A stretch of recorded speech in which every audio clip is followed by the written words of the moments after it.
Tuhan-Mu, Tuhan, lindungi kami dari mara bahaya, malapetaka, sakit penyakit, Tuhan.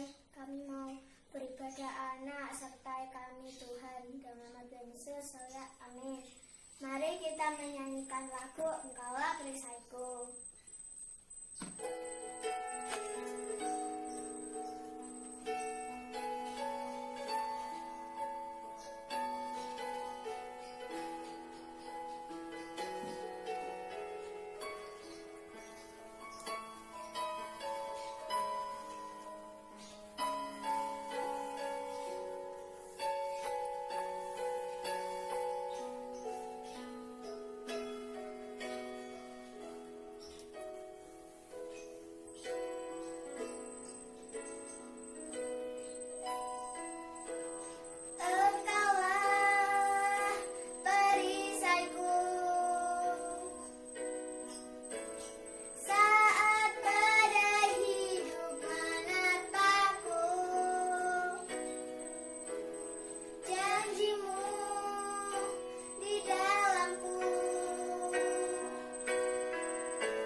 Selanjutnya kami serahkan kepada Bapak Andre. Halo adik-adik, selamat sore. Bagaimana kabarnya? Nah, pada sore hari ini Pak Andre akan menyampaikan kebenaran firman Tuhan. Sebelum mendengarkan kebenaran firman Tuhan, berdoa bersama-sama ya. Tuhan Allah Bapa kami di surga, kami bersyukur padamu Tuhan, kesempatan pada sore yang indah ini kami boleh kembali beribadah, walaupun ibadah secara online. Kami bersyukur ya Tuhan, atas segala berkat yang Tuhan berikan kepada kami sepanjang hari ini. Bapak, sebentar lagi kami akan menyampaikan kebenaran firman-Mu, pakai hamba-Mu secara luar biasa. Biarlah firman-Mu ini boleh tertanam di dalam hati adik-adik, semuanya sehingga adik-adik boleh mengerti akan maksud dan kehendak-Mu. Terima kasih Tuhan, dalam nama Tuhan Yesus, haleluya, amin. Nah, tema pada bulan Juli ini bertemakan tentang pertobatan. Nah, Pak Andri akan bercerita tentang pertobatan Niniwi.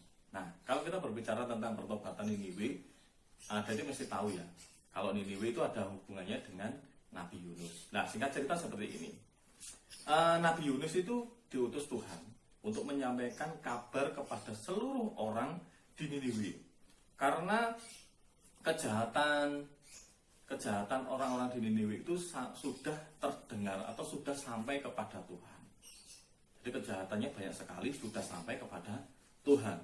Jadi Tuhan mengutus Yunus untuk menyampaikan pesan Tuhan kepada orang-orang yang di Niniwe. Pesannya adalah Tuhan ingin menghukum orang-orang di Niniwe. Nah, ketika Yunus, singkat cerita, ketika Yunus sampai di kota Niniwe, Yunus itu menyampaikan pesan. Pesannya seperti ini. 40 hari lagi kota Niniwe akan ditunggang balikkan oleh Tuhan. Ditunggang balikkan memiliki arti kota itu akan dihukum, kota itu akan dihancurkan oleh Tuhan. Jadi kota Niniwe akan ditunggang balikkan oleh Tuhan. Jadi seperti itu. Nah, ketika Yunus menyampaikan pesan seperti itu kepada banyak orang yang di sana, tentunya orang-orang di sana mestinya mendengar. Nah, berita bahwa Tuhan akan menghukum kota Niniwe itu sudah terdengar, itu sampai terdengar kepada raja. Sampai raja itu mendengar, ternyata kota Niniwe mau dihancurkan. Lalu kira-kira raja akan mengambil tindakan seperti apa ya ketika mendengar berita yang disampaikan oleh Nabi Yunus. Nah, ketika raja mendengar seperti itu, tindakan raja itu yang pertama yaitu raja memerintahkan untuk seluruh penduduk atau orang-orang di sana itu melakukan puasa. Jadi mulai anak-anak, orang dewasa, bahkan ternak itu disuruh puasa. Ternak itu meliputi ya ada sapi, ada kambing, ada domba. Jadi semua hewan ternak itu disuruh puasa. Mulai anak-anak sampai dewasa, bahkan ternak pun disuruh berpuasa. Yang kedua, tindakan itu orang-orang Niniwe itu memakai kain kabung dan duduk di atas abu. Kain kabung itu kain karung, jadi dipakai. Kenapa? Apa ya kira-kira arti makna kain kabung dan abu? Kain kabung itu menjelaskan bahwa kita itu merendahkan diri kepada Tuhan. Jadi kalau kita memakai kain kabung berarti kita merendahkan diri kepada Tuhan. Dan abu itu melambangkan suatu kebinasaan atau kehancuran. Maka mereka duduk di atas abu berharap agar tidak ada kehancuran atau kebinasaan terhadap kota di Niniwe. Nah, itu yang dilakukan atau itu upaya yang dilakukan orang-orang Niniwe supaya Tuhan tidak menghukum kota tersebut. Nah, terus yang ketiga, orang-orang Niniwe melakukan berdoa atau berseru kepada Tuhan, berseru kepada Tuhan dengan keras. Dan orang-orang di sana itu berbalik dari tingkah lakunya yang jahat dan menyesal terhadap perbuatannya. Jadi orang di sana berbalik terhadap tingkah lakunya yang jahat dan menyesal terhadap perbuatan-perbuatannya. Jadi di situ ada dia berseru, berdoa dan memohon ampun dan bertobat. Itu yang dilakukan orang Niniwe. Nah, ketika upaya-upaya orang Niniwe itu yang dilakukan seperti itu, kira-kira Tuhan mau mengampuni apa enggak? Tentunya Tuhan itu mau pengasih dan penyayang. Mesti Tuhan mau mengampuni ketika ada umatnya atau mungkin ada orang-orang yang mau bertobat di hadapan Tuhan. Nah, kita akan baca di dalam Yunus pasal 3 ayat 10. Yunus pasal 3 ayat 10. Ketika Allah melihat perbuatan mereka itu, yakni bagaimana mereka berbalik dari tingkah lakunya yang jahat, maka menyesallah Allah karena malapetaka yang telah dirancangkannya terhadap mereka. Jadi ketika Allah mengetahui bahwa orang-orang di Niniwe sudah berbalik dari kehidupannya jahat dan bertobat, maka Tuhan itu menyesal. Tuhan menyesal dalam artian Tuhan itu tidak jadi menghukum karena orang Niniwe sudah melakukan pertobatan. Jadi ketika kita semua melakukan kesalahan dan kita berdoa pada Tuhan, memohon ampun, maka Tuhan akan mengampuninya. Sebagai penutup, kita baca bersama-sama ya di Yunus pasal 4 ayat 2b. Saya bacakan ya. Bahwa engkaulah Allah yang pengasih dan penyayang, yang panjang sabar dan berlimpah kasih setia, serta yang menyesal karena malapetaka yang hendak didatangkannya. Jadi Tuhan itu mau pengasih dan penyayang, yang panjang sabar dan berlimpah kasih setia. Jadi ketika kita benar-benar pernah melakukan kesalahan dan kita memohon ampun dan bertobat, maka Tuhan akan mengampuni kita semuanya. Amin. Yuk kita belajar ya dari kisah Yunus tadi ya. Kita harus belajar berdoa dan memohon ampun kepada Tuhan agar Tuhan mengampuni setiap kehidupan kita. Amin. Terima kasih. Begitu firman Tuhan dari Pak Andri, kita tutup dalam doa ya. Yuk berdoa.